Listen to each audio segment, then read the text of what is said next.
What's going on, guys? My name's teftyteft. Welcome to another Let's Talk Gaming News. Today, I'm discussing the weapon tuning balancing for Rise of Iron. This news just dropped today.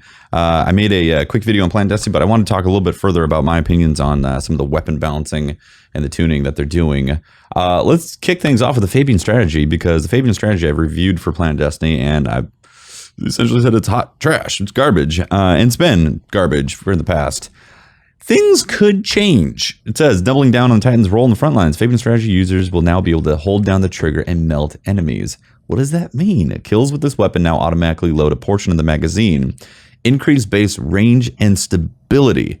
44% stability. That's excellent, because the stability on that gun is garbage. And the range wasn't terrible, but it didn't warrant the use of it. So both a range boost and a massive stability boost is huge. But this perk of automatically reloading a portion of the magazine, if it's enough to keep on getting kills, it could be an incredible PvE gun to just mow down thrall. Like, that's awesome. And then potentially in PvP, where you could just get lucky and get a double or a triple kill because your primary is reloaded automatically, which I think is awesome, until, of course, a shotgun rusher comes around the corner, slides, and shoots you in the face. Destiny.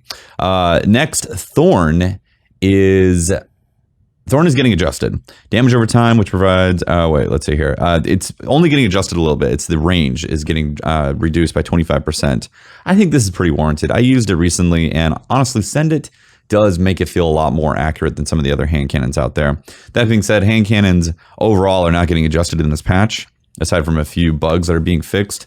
And the bloom issue is still there, and obviously ghost bullets. But ghost bullets really, in my opinion, is largely to do with the peer-to-peer connections in this game being also hot trash. Next up, Universal Remote. Exotic perk range bonus reduced by 75%, no longer guarantees maximum shotgun range. Why was there a primary exotic shotgun in the first place that had maximum range for a shotgun? That doesn't make any sense to me. Honestly, it doesn't. I don't see why the designers thought it was a good idea to put a shotgun in the game that you never run out of ammo because it's a primary, and it had maximum range. It blew my mind when I realized that. So it's good that they're reducing that. They're coming to their senses, being like, hey, Universal Remote, it's a little good. Increased rate of fire as well lowers damage as a secondary effect. So they're essentially stepping down its archetype. Who knows? Maybe the Universal Remote is going to be garbage now. I personally don't know, but I think it's a warranted change, because primaries should not exist that can compete with God roll legendaries. Just God roll legendary shotgun. Sorry. Let's see what else. Oh, this is weird. Touch of Malice.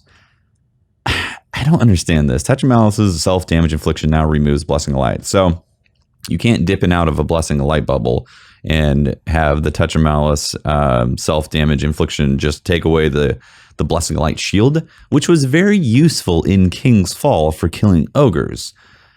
Now they're removing that ability. I don't understand the warranted need. Like, I didn't see people abusing this in the Crucible, and in PvE, I mean, how ahead of the game can you really get by abusing Touch of Malice for this? So that's a little weird. Again, it's another tweak that I'm like, really? Was that really needed? I don't think it was really needed, but whatever. It's all good. Boolean Gemini, this is interesting. Added intrinsic perk high caliber round. So this could actually be a top tier weapon. I don't know for sure yet, because I personally don't use Boolean Gemini that often. But with high caliber rounds and some of the nerfs that are coming to snipers, which I'll talk about, this could be a good exotic that's coming. Then Headseeker's getting added in no time to explain. It's another exotic. I don't really use it often, so I'm not going to comment on that. So sniper rifles, they are getting some massive changes. I think I'm going to probably get some hate for this. I think it's warranted, honestly. Reduced damage on the mid-high impact of sniper rifles by 6.95%. Mid-high impact snipers can no longer reliably kill high armor guardians and super. And then No Land Beyond is not effective by this damage reduction. That's good, honestly. No Land Beyond deserves to be in a class of its own. Reduced target acquisition as well for the LDR 5001 and longbow synthesis to bring in more in line with snipers of that same family, like the 1,000 Yard Stare, because 1,000 Yard Stare doesn't go up to that level of aim assist. Again, why did they introduce those sniper rifles in the first place with that kind of aim assist when in year one, both the LDR and the longbow were around like 49, 50 aim assist? So it just doesn't make sense that they're like, hey, let's put them in there now with 65 aim assist. It's like, why? Why did you do that in the first place? So they're bringing those back in line. The mid-high impact snipers can no longer reliably kill high armor guardians in super. So I think this is okay because that means you have to spec for high armor. Now, when it comes to Titans, Titans can intrinsically spec for high armor and lose all agility and not really have a reduction of speed because of Titan skating. So there's a flaw in that, but that shouldn't really affect this nerf right here. They should actually just nerf Titan skating so you can't cruise around the map at max speed with zero agility, or I mean the minimal agility. So I think there's a trade-off here. You have to actually spec for max armor as your Guardian, and then you'll get the benefit of not being able to be one shot out of your super with things like LDR and 1,000-yard stare. However, if you do use a max impact sniper rifle like the Black Spindle, then you can get one shot out of there. And I think that's a good trade-off, honestly. And they mentioned that too with the Black Spindle. Also, this is huge. Aim deflection, aka flinch. Let's see here. With the changes, we want to give you primary weapons a better chance at contesting sniper rifles. This I'm very happy about because it happens so often. You get 3 Mida multi-tool shots on somebody, and they just casually look at you and be like, "You shooting me?" Boom, headshot. And it's like, what is that? Yeah. It happens so often that it triggers me. With these changes, we want to give your primary a better chance at contesting sniper rifles, increase the starting strength for aim deflection, aka flinch. When players start taking damage when scoped in, from 30% starting to 50% starting. So it was 30% before, now it's going to be 50%, so a lot more shake. With every subsequent hit, the strength of the deflection increases until it hits 100% max deflection. So as you're getting ticked away, it's going to be a lot of camera shake. Overall, sniper ADS aim deflection multiplier increased to 1.9, was 1.85. So I don't know if this is necessarily going to fix what I described, because what I described could also be a lag issue, a peer-to-peer connection netcode issue, as where somebody sees me before I start shooting at them on their screen, they dome me, and then they take 3 shots of damage from me as I'm dead.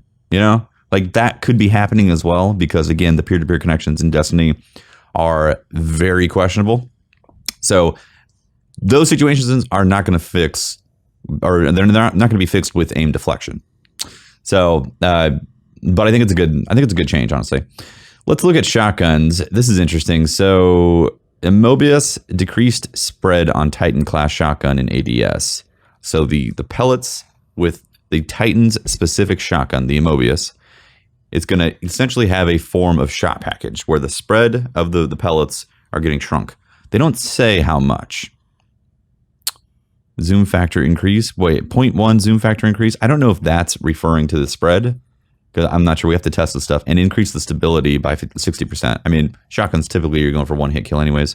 But so the spread of the pellets are getting reduced. We don't know specifically how much, but that's what shot package did. And they had to remove shot package because it was too powerful, ultimately, because you can get it on a Fellwinter's Lie with range, you know, the freaking shot package, and it was like Stormcaller melee range stuff that was just ridiculous. So they're adding some benefits to Mobius to being to picking that shotgun up. The other thing too is reduce spread angle penalty.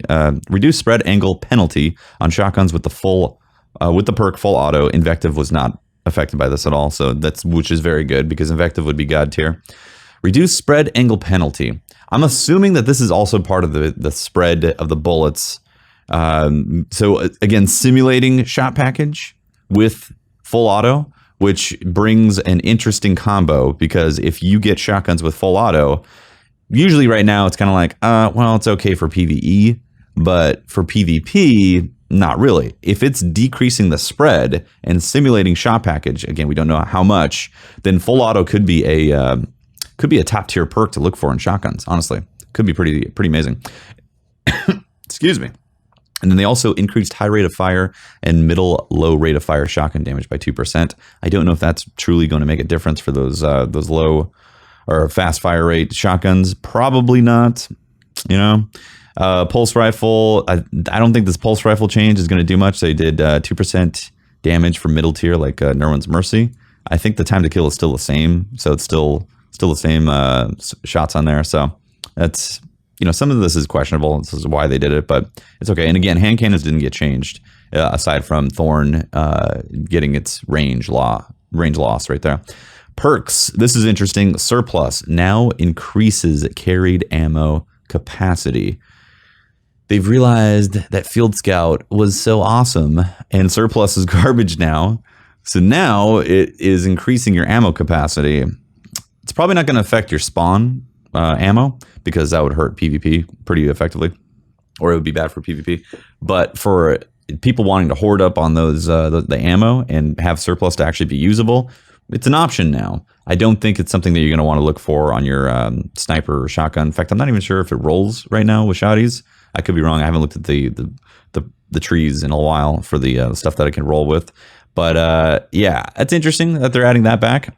And also, it might get introduced into some weapons that didn't have Surplus with Rise of Iron. Guerrilla Fighter, they're really trying to push this Guerrilla Fighter. Increased stability and range bonus by 200%. Yeah, nobody likes Guerrilla Fighter. You have to literally be behind something. Oh, the other thing too, Take a Knee now activates after 0.5 seconds of crouching. And then added flinch reduction and increased aim down sight speed by 25% with Take a Knee. It's promoting camping. The promoted camping playstyle. Oh, and finally, unflinching decreases efficiency of the perk from 25% to 15%. Again, they're trying to get away from snipers being able to not get penalized for receiving damage in the field. I hope this doesn't ruin snipers in PvE, because that could happen. Yeah, that's a big concern right there. But for PvP, it seems like a direction in the right path. They didn't touch shotguns, though, in general, in terms of what they do right now, which is very effective rushing. It seems like the designers of Destiny enjoy shotgun rushing, and they're not moving away from that anytime soon, because the high impact, high range shotguns didn't get touched. At least I'm pretty sure they didn't get touched. And there's what you can do right now with shotgun rushing is still going to happen. They basically just took away the primary exotic of Universal Remote, so you can't run double shotties or shoddy sniper with the same degree of efficiency that you could prior to this patch. That's my thoughts, guys. That's my thoughts on the weapon balancing, on what's coming with Rise of Iron. It's exciting that they're actually doing changes, and we get to kind of have a little preview this week because there's a patch that's coming out. You should be downloading right now as of this video if you haven't already. So yeah, it'll be interesting to see how these things affect the Crucible and also affect PvE and how we respond, and also the new weapons that come with Rise of Iron, because they're definitely going to change the playing field. We'll just have to see to what degree that they change them. So thank you so much for watching. I do appreciate it. Once again, my name is teftyteft. Follow me on Twitter, twitter.com/teft. Also, I stream on Twitch, twitch.tv/teftyteft, just about every day. Pretty much a daily streamer. And hit the like button if you enjoyed the video, and sub to my channel if you want more content. I will see you guys soon. Deuces.